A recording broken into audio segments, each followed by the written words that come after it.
Bismillahirrahmanirrahim. Assalamualaikum warahmatullahi wabarakatuh. Sahabat sekalian yang dirahmati Allah Subhanahu wa Ta'ala, mungkin ada di antara kita bertanya, apakah para nabi juga tidak mengetahui perkara-perkara gaib? Karena dalam kisah-kisah para nabi, seolah-olah mereka terlibat langsung dalam pengelolaan hal-hal gaib. Pertanyaan ini menarik dan penting untuk kita bahas, agar pemahaman kita tentang keimanan dan tauhid semakin lurus dan kuat. Oleh Dr. Arifin Siregar. Rujukan pertama, Quran Surat Al-An'am ayat 59 yang berbunyi, "Dan di sisi Allah lah kunci-kunci masalah yang gaib. Tidak ada yang mengetahuinya kecuali Dia sendiri." Komentar.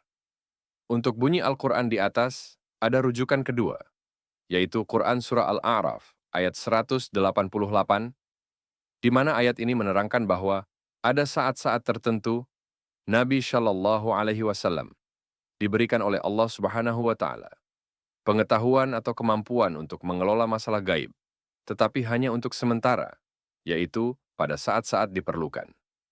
Komentar. Dari rujukan kedua di atas, tidak membantah rujukan pertama. Untuk hal di atas, kita berikan contoh di mana memang pernah Nabi Musa alaihissalam terlibat mengelola masalah gaib.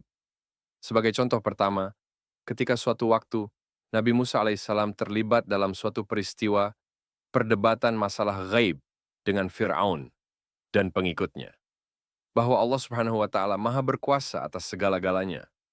Dan hal ini dibantah atau ditolak oleh Raja Fir'aun dan pengikutnya dengan membuktikan kekuatan gaib oleh ahli sihirnya.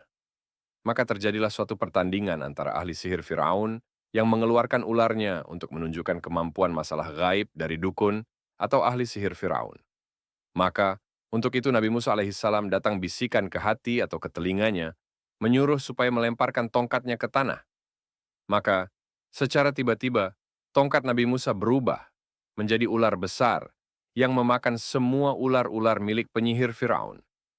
Kemudian, ketika Nabi Musa memukulkan tongkatnya ke bumi, maka ularnya hilang. Maka, dengan pembuktian adu kekuatan gaib yang dikelola oleh ahli sihir Firaun, malah dibuktikan oleh Nabi Musa bahwa ada lagi yang lebih berkuasa atau mempunyai kemampuan mengelola masalah gaib, yaitu Allah Subhanahu wa Ta'ala. Maka, setelah pertandingan tersebut, menyerahlah sebagian di antara pengikut Firaun, mengakui atau meyakini kepada Allah Subhanahu wa Ta'ala yang lebih berkuasa atas segala-galanya, termasuk mengelola masalah gaib.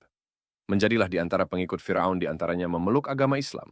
Kemudian, contoh kedua, pada suatu ketika, Nabi Musa alaihissalam dikejar, diburu oleh Firaun serta serdadunya untuk membunuh Nabi Musa dan pengikutnya. Maka Nabi Musa beserta pengikutnya lari ke tepi Laut Merah untuk menyeberang dari Mesir ke daerah Jazirah Arab untuk menyelamatkan diri. Namun, di hadapan Firaun terbentang Laut Merah yang harus diseberangi. Waktu itu betul-betul Nabi Musa dan pengikutnya terancam, karena bila tidak menyeberang, mati dibunuh, dan bila menyeberang, mati terbenam. Tetapi, seketika, secepat kilat, datang perintah dari Allah Subhanahu wa Ta'ala kepada Nabi Musa untuk melemparkan tongkatnya ke Laut Merah. Kemudian, Laut Merah terbelah. Setelah itu, Nabi Musa dan pengikutnya secepatnya menyeberangi Laut Merah yang telah kering untuk jalan menyeberang ke Jazirah Arab.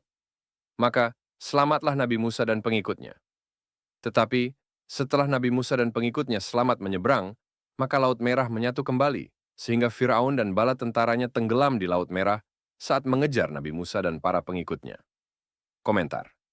Dari dua contoh di atas sebagai bukti bahwa masalah gaib adalah hanya Allah Subhanahu wa Ta'ala yang mengetahui dan mengelolanya. Adapun kemampuan Nabi Musa dapat mengelola masalah gaib adalah setelah diberitahu oleh Allah Subhanahu wa Ta'ala melalui wahyu.